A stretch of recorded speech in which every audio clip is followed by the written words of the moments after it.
everyone, here's 7 ways to finance an ADU.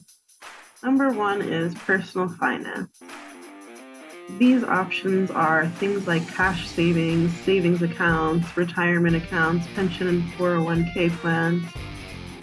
Essentially, a loan that you make to yourself. Now, not everybody has personal finances to finance their ADU. So let's look at option number 2, renovation loan. Renovation lending allows you to build in the construction cost within your loan.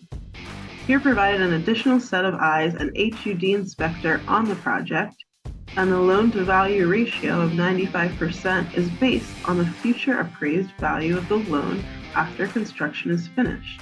For more exciting news about renovation loans, check out my other videos and the January issue of the SILT newsletter. Option number 3 is a home equity line of credit or HELOC. With a HELOC, borrowers can draw down money when they need it and only pay interest and fees on the money that they use.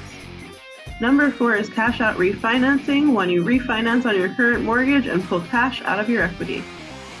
Number 5 is to get a second or additional mortgage to your current mortgage. Reverse mortgages are for homeowners over the age of 62 who wish to age in place and don't want to leave their property to heirs.